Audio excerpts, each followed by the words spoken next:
point, if the president's dragging on, you know how they do, then feel free to exit quietly. And have some cake, please, because I don't need it.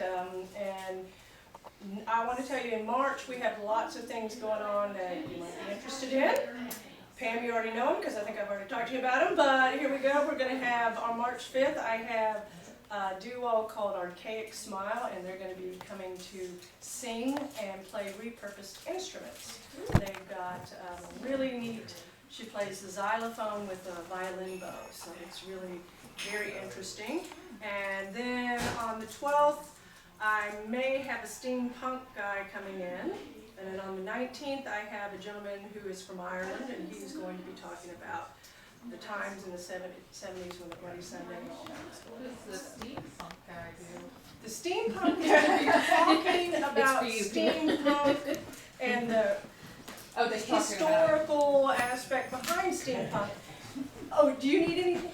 Okay, so if you want to come and learn about steampunk, you need to come in and check it out. And I don't have anything yet for the last one, but you'll see it in Visions if you read Visions. Well, without any further ado, Mr. Speaker, the President of the United States. Huzzah! Huzzah! Huzzah! Good day, citizens. Esteemed honor to meet you. Madam. Good day, madam. You look like a young student. I hope you do your homework. Good day, madam. Good day, madam. Nice to meet you. Good to meet you. Good evening. Good day, sir. Good day, Mr. sir. President. Indeed, madam. Indeed, sir. All right, well. Hey, madam, do come in. Don't be frightened. Thank you. Well, good afternoon, ladies and gentlemen, fellow citizens. All right, cue up the band, sir. Okay. Unaccustomed as I am to speaking in public, I have taken time to write some notes for today's occasion. And I would like to welcome my fellow citizens here to this fine establishment. It is indeed an honor to be here with you today to celebrate not only my birthday, but also to do in death what I was unable to accomplish in life, which is to visit you, the newest citizens of our young republic. One of my proudest moments as president was to welcome Tennessee into the Union as our 16th state. What you were unable to achieve some years ago with the state of Franklin has now come to this happy occasion.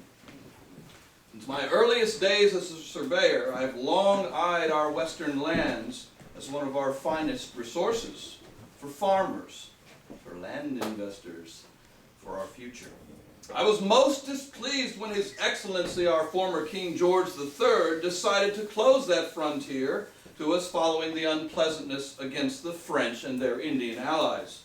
Had he not been such a stubborn old fool, we might still be his loyal subjects today.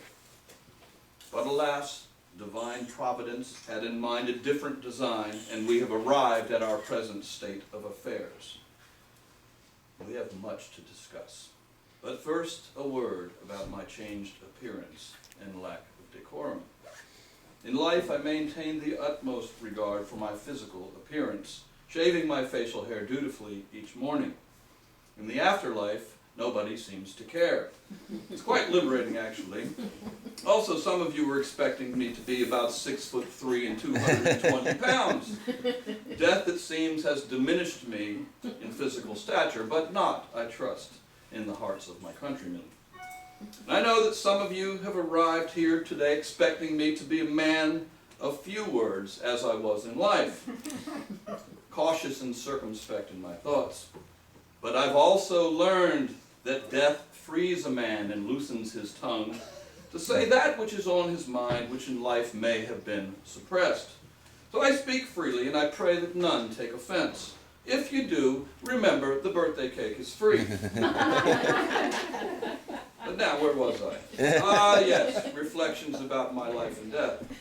As you well know, our late war against the king ended favorably. Divine providence hath blessed us with sweet liberty, purchased with the blood and sacrifice of our brave soldiers, and the faith of our fine citizens, and the help of the French. To our soldiers, are any of you here today veterans? You, sir, have you served? You a veteran? Madam, indeed. Things have changed. Military, indeed. Did you dress as a man? I pretended to be a man. Indeed, I remember. Deborah Sampson indeed set the bar quite high for you. I know you served with distinction. Well, in this case, your service, your sacrifice for our glorious cause, clearly we would not be here without you. At times our cause looked lost, as you well remember, and the odds for victory looked impossible. And yet you never wavered. You bent but never broke. You suffered but you never surrendered. I regret that I was unable to arrange for Congress to pay you during the war, a truth that makes your sacrifice all the greater and our gratitude all the deeper. And I trust, good citizens, that your Congress today is more effective, that your elected legislators are able to rise above their partisan wrangling to effectively manage their branch of the government. Please tell me, citizens, is this true? Well, I'm stunned. Oh, good day, sir. Always late, as you were. As usual. Okay. All right. Apologies. Indeed, sir.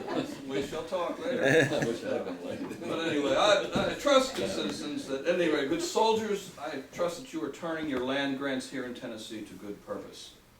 And you other citizens, you who suffered our cause in silence, without recourse to General Knox's cannons or our brave soldiers' muskets, thank you for your sacrifices, for enduring your deprivations and your faith in our cause, but most of all, your trust in me. I mentioned General Knox, and apparently I forgot to bring greetings. I actually meant to say this earlier, because General Knox, our late Secretary of War, is most honored that you named Knoxville in his name, in his honor.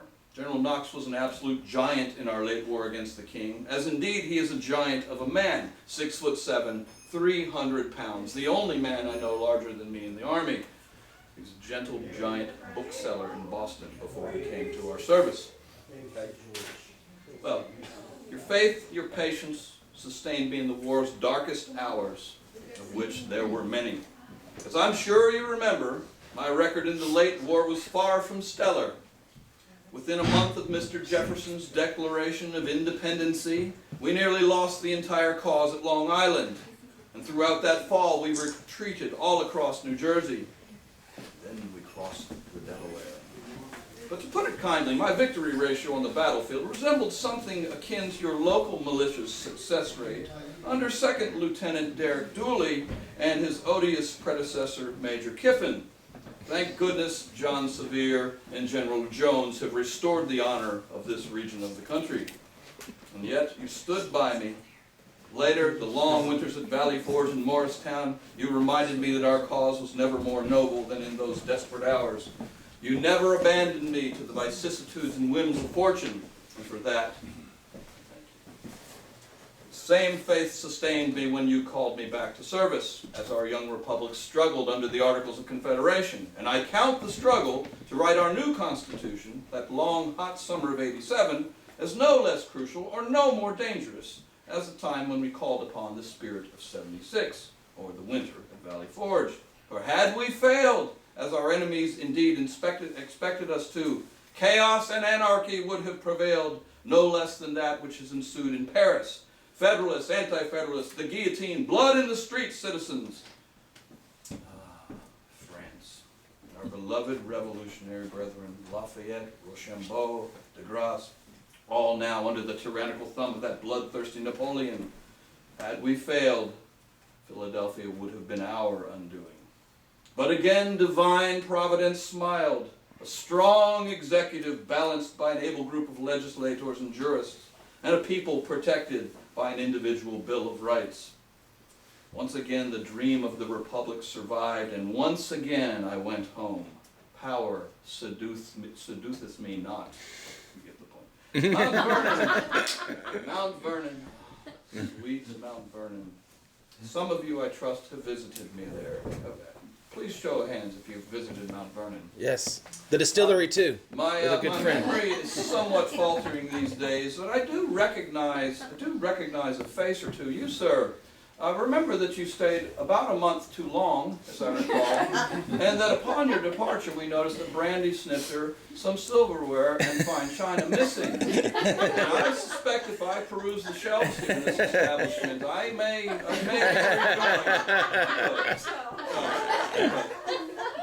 we have many visitors, announced, unannounced, some who stay a night or two, some, like this gentleman, who don't know when to leave. If you visited Mount Vernon, I hope that your stay was satisfactory and that you were well provided for. As many of you know, I never sought public service, but when it has sought me, I have reluctantly said yes. I'm a farmer and a soldier at heart. Mount Vernon, my siren. It is there that my heart holds sway, and I enjoy domestic tranquility with my beloved Martha. And it was there I retired after our late war and after our convention in Philadelphia, content and at peace at long last. And it was there that I learned that our electoral college had elected me unanimously to be our republic's first president. Thus, Providence decreed that retirement was not to be, a feeling some of you may share. I answered the call once more. And the esteem with which you have honored me, the faith with which you've entrusted me, are truly undeserved and ever so humbling. My decision to leave office after 2 terms, to voluntarily vacate power, was both for practical and political reasons. Practical because, well, I was old and tired. Political because a citizen's republic requires fresh leadership, not quasi-monarchical power grubbing. The achievements and failures of my presidency, I leave to you good citizens to weigh. There is no need to refight the issues of my presidency. But of this I can assure you, nothing gave me as much pleasure as that day when I walked away from power after 2 terms. Forswearing monarchy and all pretense to unlimited power is the hallmark of a duly elected citizen president of a republic. I hope you're taking notes, young lady.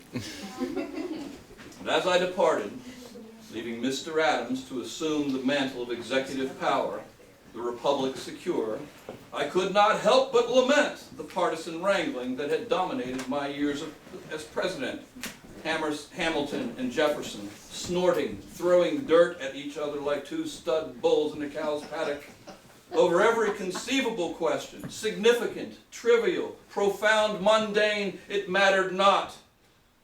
Both head and heart, I felt myself agreeing with Hamilton, mistrusting Jefferson, but enjoying neither. Which is why I warned against political parties in my farewell address. Some of you chuckled earlier. Tell me, good citizens, that the spirit of political party and partisanship has subsided in this country. You laugh. Can you fill me in on some details? You who have my silverware and brandy snifter. The Pope and Trump. I know of the Pope. I know not of this Trump fellow of which you speak. He is running for president. President of the United States? Yes. What can you tell me about him? In mixed company, sir. Remember that you are among fellow citizens, not all of whom may share your political opinions. He has never run for office before, and he has a loose tongue. That would definitely be different than the presidency that I set forth. Is this a man of means? Does he have money? Very much money. Because I was, in fact, the richest president. You would not stand a chance in this environment. You, sir, bite your tongue. Nothing, I suppose, before closing, that you have curiosity about what I did upon my return to private life, and perhaps an eyewitness account of my rather sudden and tragic demise. Well, upon my return to Mount Vernon, I rejoined that enterprise that claims my heart and my land and my beloved estate. Years of neglect and absentee management required my undivided attention. Mr. Anderson, my manager, persuaded me, as this gentleman has said, that the future lay in spirits. Upon his recommendation, I began a small distillery. The profits earned that first season were enough to persuade me to expand operations the following year, 1797, my distillery produced 11,000 gallons of whiskey, allowing me to become the top distiller in our fair republic, and first in the hearts of my countrymen in that category as well. I maintained a watchful eye over our new president and the affairs of our nation, but from a distance blissfully far removed. Adams, Mr. Adams, he's gotten himself into quite a state of affairs with France. I was approached with the possibility of actually resuming command of our army, and I must say that I was tempted. But at home I gave much thought to another topic close to my heart, the emancipation of my slaves. An idea that appealed to me greatly, but that was complicated by a tangle of personal, financial, and moral considerations. I placed great hope in the possibility that our Virginia legislature, and perhaps even our federal Congress, shall one day put an end to this institution that has long since outlived its usefulness and moral defensibility. And each day I busied myself with the affairs of my estate and attended to the squaring of my legacy, until one day these efforts were cut short by the hand of divine fate. December 12th, 1799 began as a day like many others. At around 10 a.m. I began my daily rounds on the estate. The weather that day became especially foul, mixing snow and sleet and hail and eventually rain. Suffice it to say that by 3 p.m., shortly after this speech will be over, I was both cold and wet. As I returned to the house, our dinner guests were preparing to be seated, and I do not wish to break decorum, so I remained in my wet clothing for several more hours. The next morning we awoke to 3 inches of fresh snow on the ground, and I awoke with a slight soreness in my throat. Once the weather cleared, I rode out to attend to the marking and cutting of some trees, spending several more hours in the elements. I detected a hoarseness creeping into my voice. A cold, I told Martha and my secretary, Mr. Lear, upon my return. Let it go as it came. I went to bed as usual that night, but awoke around 2 a.m. with a great shortness of breath and an intense pain in my throat. Martha wished to summon a doctor, a move that I summarily rejected because she was overcoming the effects of a cold herself. At daybreak, our servant Caroline entered our chambers to light the morning fire. My condition was showing no improvement. Lear was sent for, as was Dr. Craik, my friend and personal physician, for some 40 years. Lear began treatments by bringing in my overseer, Mr. Rollins, who proceeded to initiate the first round of bleeding that I was to endure. This treatment had served me well in previous illnesses.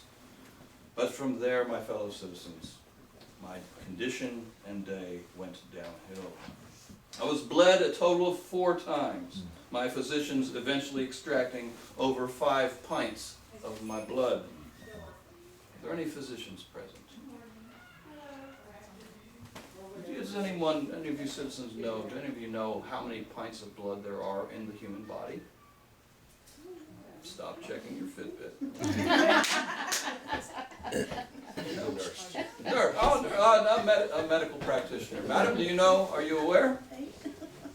We're guessing 8. You are not far off, sir. Between 10 and 12 pints. My physicians indeed had drained about half of my blood in treating me to make me better.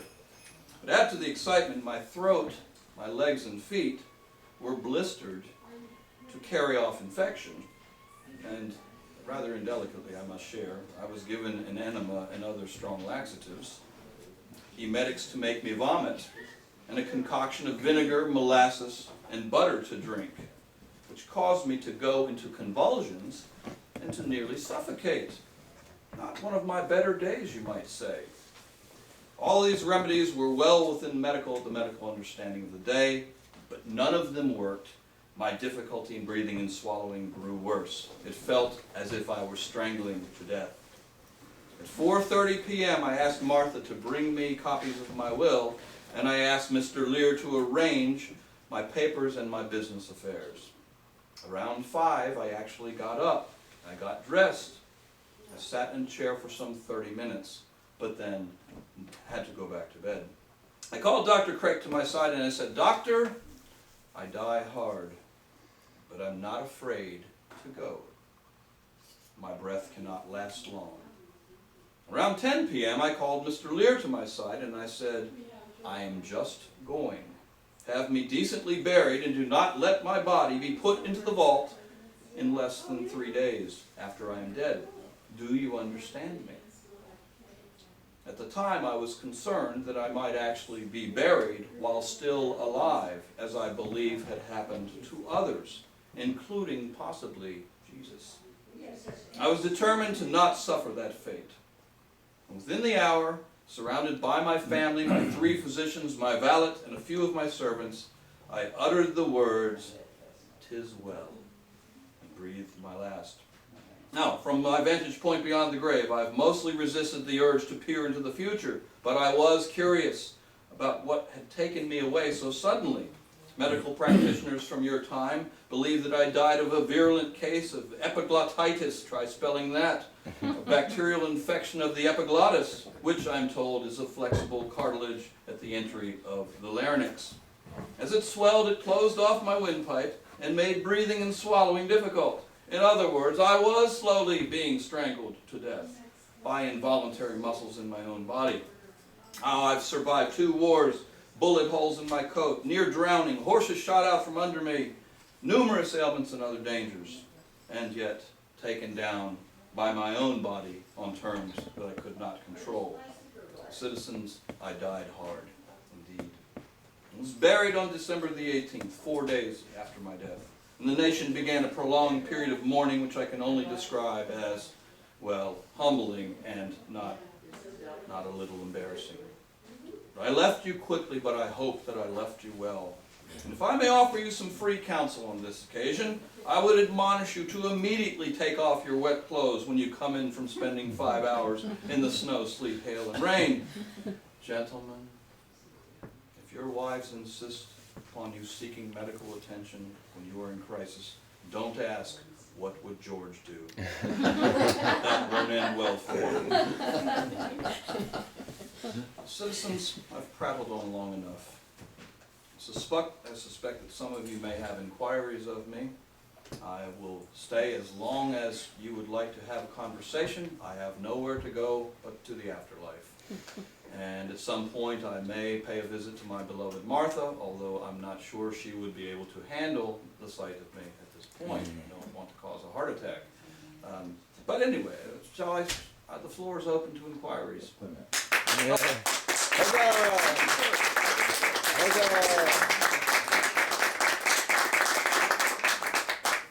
Very nice to hear such applause. Now, Very nice yourself. curiosities. You, madam, a question for your president. How'd you get your money? Interesting question. I became, as a young man, I was a surveyor, as many of you know, if you were listening, but then I became a land speculator.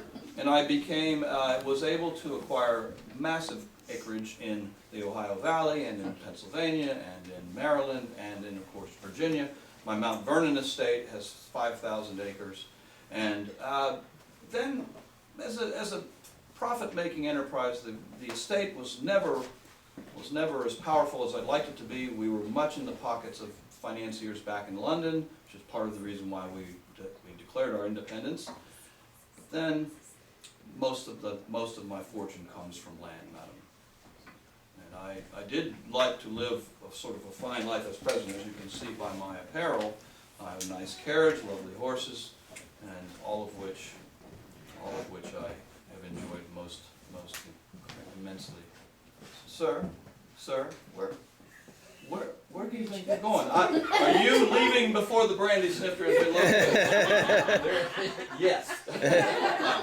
I suspect we will meet again. We will meet again. It may be in the fires of the hot place, sir. That's all I'm going to say. Okay. Now, some other curiosities. Yes, madam.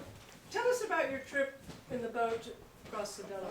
Oh, yeah. Oh, yes. I believe there's a portrait that you've seen painted of that scene. It shows me suggesting that I have rather bad boat safety sense. I assure you that I was not on the front of the boat dodging icebergs while standing like that. I was seated, I was letting the men do all the work. But it was quite a delicate operation, as you well know. We had several regiments trying to get them across the ice-filled Delaware River. The timing was most crucial because of weather elements and because we were trying to surprise the Hessians the next morning as they woke up from their post-Christmas celebration, and we were delayed. We were delayed crossing, we didn't arrive on shore till after daybreak, and we had to march 18 additional miles to make it to Trenton.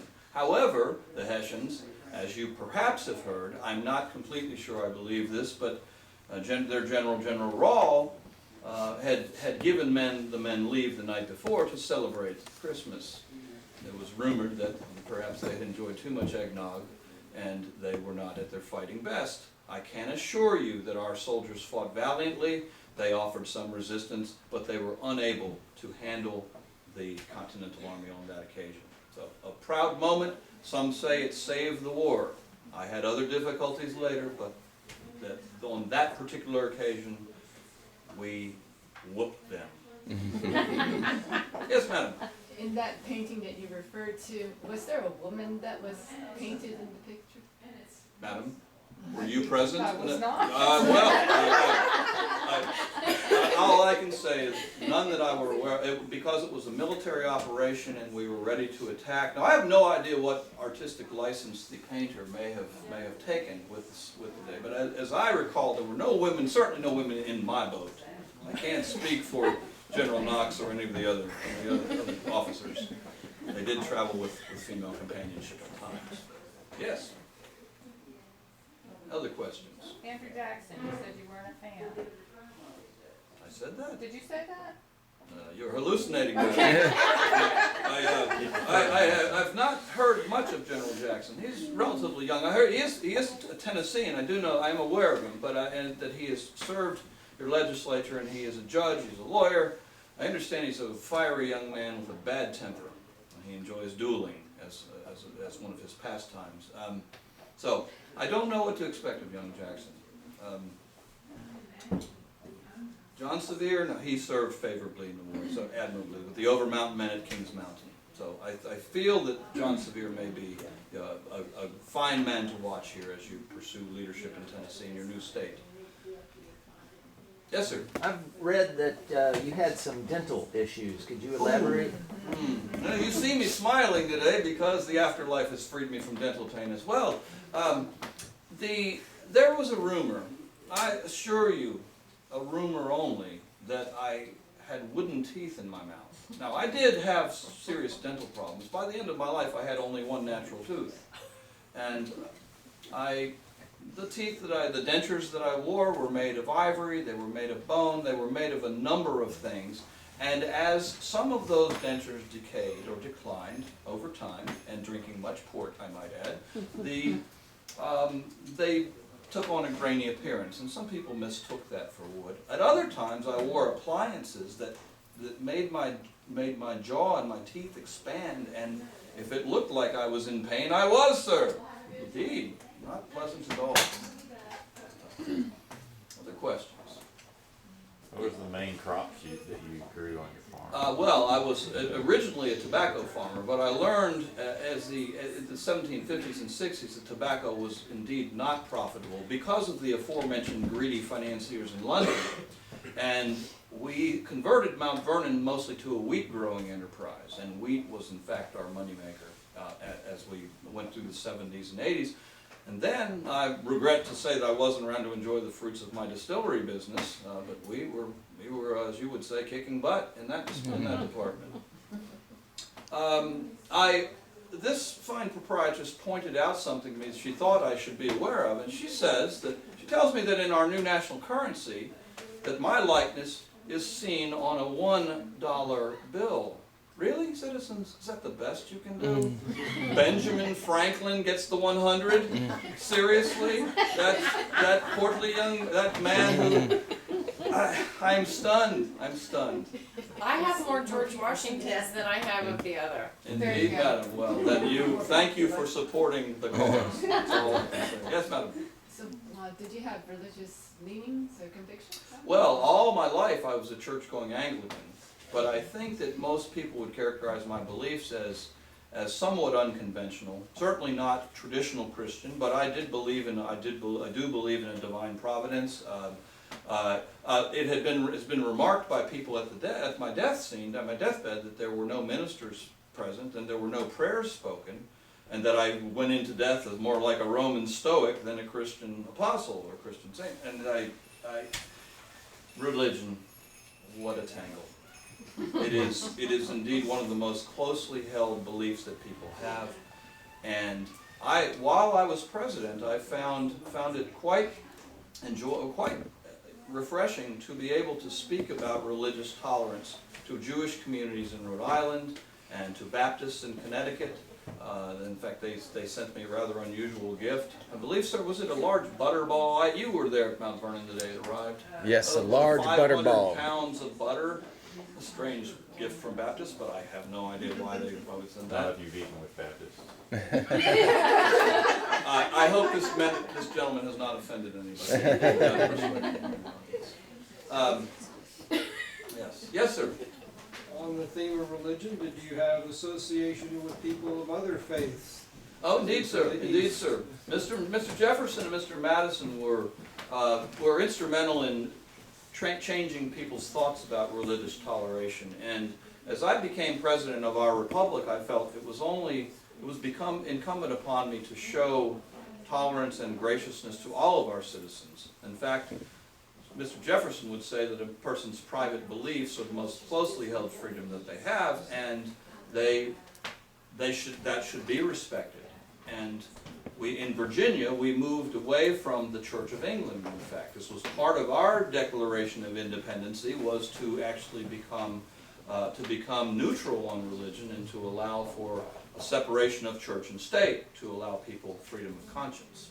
So I feel that that's most likely the best way forward for our country, because in a country of diversity and multiple faiths, I believe that serves our citizens the most appropriately. Yes, sir. On a similar approach, you mentioned recommendation or not in favor of the party politics.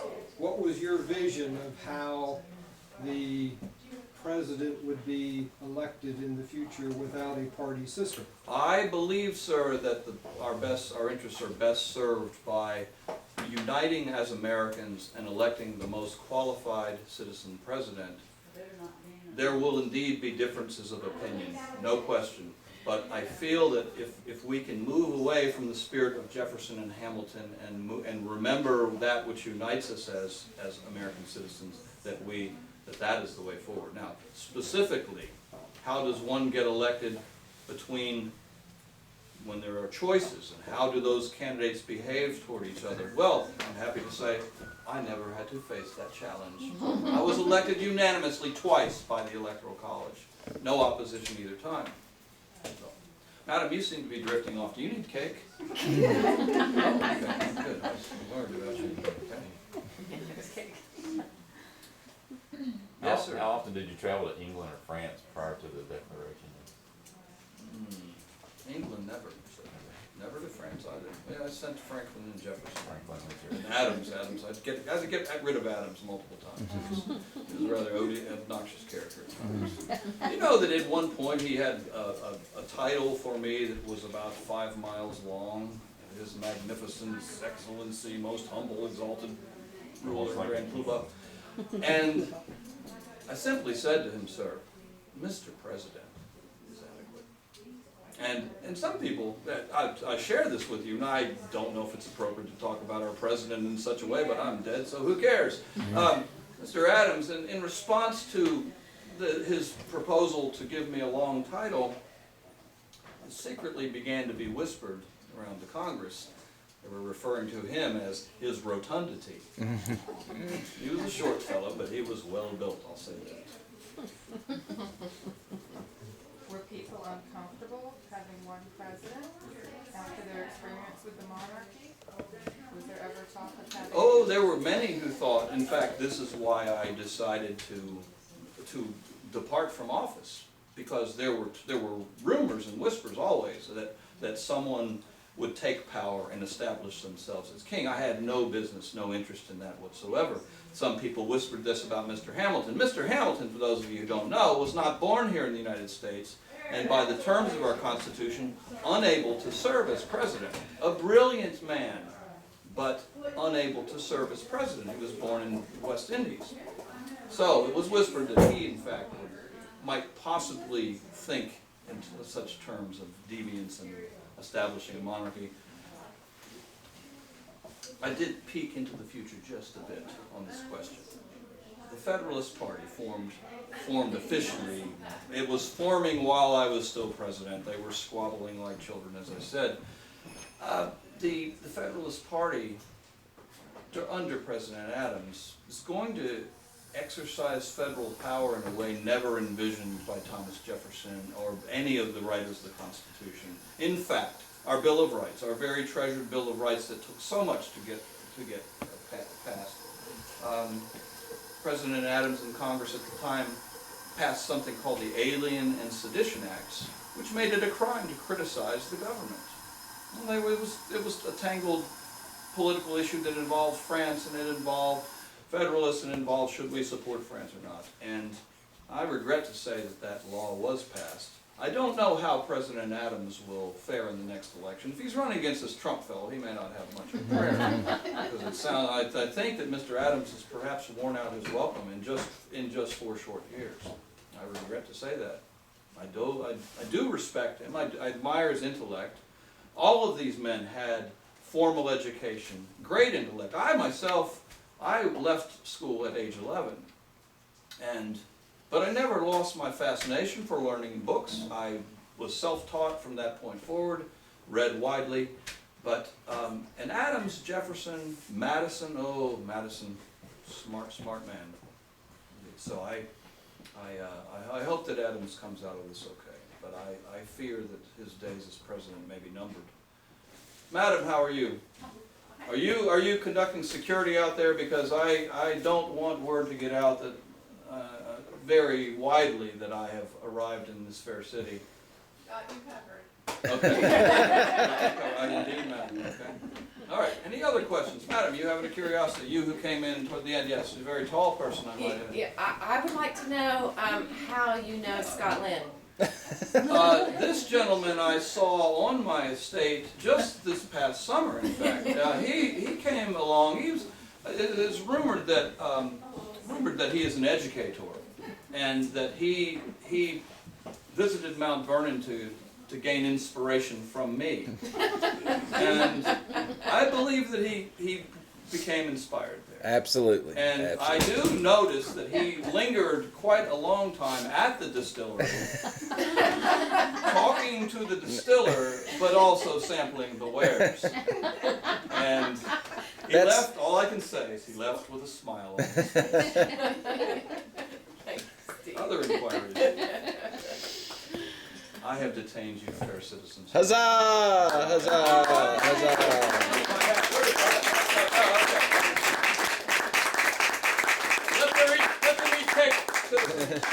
We do need to sing happy birthday to him. Yes. Yes. So. Now, the reason I did not come in wearing my hat was, first of all, it's indoors, and second of all, it does not rest. It appears in death that my head grew even larger because my hat doesn't fit anymore. So it's on top. Yes, indeed. Okay. And then when I take it off, my hair poofs even further.